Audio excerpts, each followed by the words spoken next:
Bonsoir Jean-Éric Brana. Bonsoir. Ce soir, 90 millions à peu près d'Américains vont regarder le débat Trump-Clinton. Deux candidats que pourtant ils détestent. Ils sont schizophrènes, les Américains ? Oui, et puis d'ailleurs, je vais tout de suite rajouter sur le chiffre. On se demande même si on va pas battre le record 100 du millions. Super Bowl. 114 millions l'année 114. dernière. Voilà. Ça serait pour rester dans les annales de la télévision. Non mais regardez des gens qu'on déteste. Mais Qu'est-ce qui se passe ? C'est autre chose. On regarde plus de la politique là. C'est un show ou un match de boxe ou de catch. On peut se demander. En tout cas, c'est ce à quoi s'attendent les Américains, puisque les médias du monde entier ont bien vendu le débat un peu sous cette forme quand même, non ? Est-ce que c'est un débat déterminant ? Est-ce qu'à chaque fois, celui qui remporte le débat remporte la présidentielle derrière ? Non. En revanche, celui qui perd le débat a de grandes chances de perdre la présidentielle derrière. Vous voyez, c'est plutôt dans ce sens-là qu'il faut Est-ce que vous pourriez développer ? Bien entendu.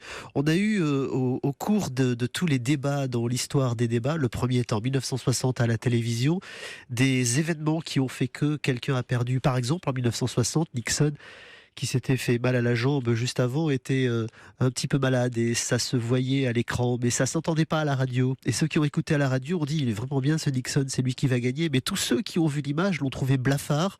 On dit quand même on a un vieux président très fatigué. En plus, il avait même refusé le maquillage. Et à côté de ça, il y avait un jeune homme. Je vais pas dire frétillant, ça ferait bizarre, mais en tout cas, jeune, oui, effectivement, c'est ça, qui avait l'air très dynamique. Et donc ceux-là ont décidé de voter pour John Fitzgerald Kennedy, qui a été le jeune président brillant que l'Amérique glorifie encore aujourd'hui. En tout cas, j'imagine qu'avec l'état actuel des choses aux États-Unis, on regarde plus la télévision que la radio. En 1960, ça se comprenait. Aujourd'hui, c'est un peu même différent. Si on écoute la radio, juste pour citer un autre débat, en 1988, quand Ronald Reagan s'est retrouvé face à Mondale, il avait 75 ans quand même. Et on disait, ce vieux président, tiens, ça nous rappelle d'autres débats qu'on va certainement avoir très bientôt dans notre pays. Ouais. Et il a répondu à ce moment-là, alors qu'on n'avait pas encore posé la question, écoutez, je vais avoir la bonté de ne pas parler de l'âge de mon adversaire, je ne parlerai ni de son jeune âge, ni de son inexpérience. Bon, ça a fait éclater de rire tout le monde, vous voyez, ça passe très bien en radio. Et ça lui a mis tout le monde de son côté, et il a remporté là aussi haut la main la présidence. Donc encore une fois, c'est pas vraiment je gagne, mais c'est j'essaie de ne pas perdre. Or, hier soir, et pour être concret avec la question que vous me posiez, ce soir, ce qui va se passer, c'est que Hillary Clinton arrive comme la première de la classe. Oui. On sait que c'est une technicienne, on sait qu'elle connaît les dossiers, il n'y a pas de souci là-dessus. Tous les sondages indiquent que les Américains sont très confiants dans les qualités d'Hillary Clinton. Par contre, c'est comme la première de la classe. Souvent, c'est pas la meilleure copine qu'on puisse avoir. Oui.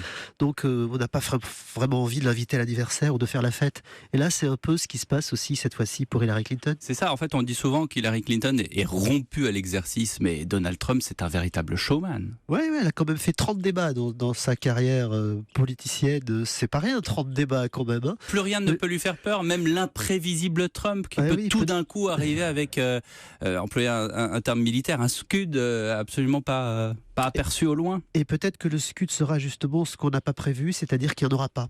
Qu'il va se présenter comme présidentiable. Vous voyez, il y a 15 jours, quand il y a eu l'affaire de la pneumonie, c'est-à-dire que elle est tombée malade, elle l'a pas révélé tout de suite et les médias se sont chargés de...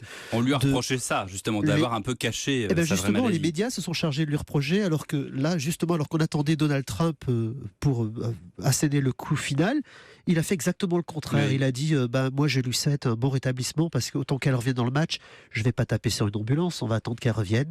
Et tout le monde a trouvé ça formidable. Mais c'est peut-être mieux pour mieux taper ce soir. Peut-être. En attendant, est-ce que ça va se terminer en pugilat, en flot d'injures ou plutôt pas ? Je ne crois pas. Je crois que, au contraire, Donald Trump, c'est Hillary la crapule, tout ça, non. Je ne crois pas que ça se fera ce soir. Alors tout peut arriver avec Donald Trump. Peut-être que demain matin, vous allez me téléphoner en me disant que je me suis royalement trompé. Mais il me semble que sa nouvelle chef de campagne l'a beaucoup assagi et essayé de le mettre sur une voie beaucoup plus présidentiable. Or, s'il prend l'habit présidentiable, eh bien peut-être que les 9% d'indécis vont dire mais après tout, pourquoi est-ce qu'on nous vend ce Donald Trump comme un diable alors qu'en fait, c'est un homme comme les autres, donc pourquoi ne pas voter pour lui ? Jean-Éric Brana, en quoi le débat américain est-il différent de notre débat présidentiel d'entre-deux tours ? Alors ça dépend de quel débat, puisque là, pour les présidentielles déjà, il y en a 3. qui vont se succéder et ils ne sont pas sur le même format. Le premier et le troisième, par exemple, sont des formats courts de 15 minutes, 6 fois 15 minutes. Bon, notre débat à nous, c'est plutôt 1 heure, 2 heures, 1h30, c'est ça dépend. Mais ça ressemble Donc, à notre débat. celui-là. Ça ressemble à notre débat. Le deuxième, le suivant, qui aura lieu le 9 octobre, est un petit peu différent parce que la moitié du temps, ce seront des questions directes. Auditeurs. Alors on a eu aussi cette forme-là en France, mais pas vraiment dans une présidentielle, c'est plutôt dans une rencontre d'un président. C'est-à-dire que c'est un candidat unique face à un public, ça on a eu. Voilà. Mais je vous pose la question vraiment des deux approches, c'est-à-dire à la fois la télévision française et la télévision américaine, les politiques américains et les politiques français. Où est-ce que vous voyez la différence? C'est exactement pareil? C'est pas très très différent, oui, ça reste toujours de la politique. Là, tel que les gens l'attendent. Il y a la même courtoisie, il y a la même... Il y a une liberté de parole audace, qui est peut-être plus grande aux États-Unis. Après, tout est très calibré quand même. Il faut savoir qu'on demande aux candidats d'âge d'une certaine façon, eux-mêmes demandent aux modérateurs de ne pas poser certaines questions ou d'une autre façon. Par exemple, ce soir, on a dit à Holt qu'il devait poser le même type de questions aux deux candidats. Pourquoi ? Parce qu'on va parler de politique étrangère et on a déjà eu une répétition de ce débat entre les deux candidats il y a 3 semaines. Il y a eu ce qu'on appelle un forum qui ressemble au débat de ce soir où les deux candidats se sont affrontés sur la politique étrangère. Mais le modérateur de l'époque, Matt Lauer, posait des questions dites très difficiles à Hillary Clinton et des questions dites très faciles à Donald Trump en jugeant que son niveau de technicité était moins grand, donc il ne fallait pas le mettre en difficulté. Et là, l'équipe Clinton a dit, écoutez, posez le même type de questions aussi difficiles à Donald Trump à la page. Pour que les Américains se rendent compte que c'est un incapable. Les sondages donnent pour l'instant Clinton gagnante 2%, les séparent. La tendance peut s'inverser? Non, c'est changé. Aujourd'hui, on a eu 3 sondages. Le sondage Bloomberg les donne tous les deux à 46. Le sondage ABC les donne à 1 point, 47-46. C'est dingue comme ça va vite. Et le sondage Los Angeles Times donne Trump devant de 4 points. Donc vous voyez, la tendance s'est déjà inversée. Mais tout ça, ça n'est qu'une dynamique. C'est très mais on se flottant. Rend compte, oui et non, parce que depuis une semaine, on se rend compte qu'ils sont tous les deux à égalité. Il y a une marge d'erreur quand même dans les sondages. Et à chaque fois, on est dans la marge d'erreur qui est entre 2 et 4 points.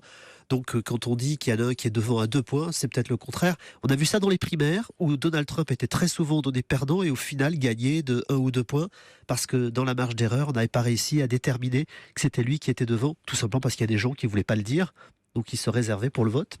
Merci beaucoup Jean-Éric Branat d'avoir été avec nous ce soir dans Europe Nuit.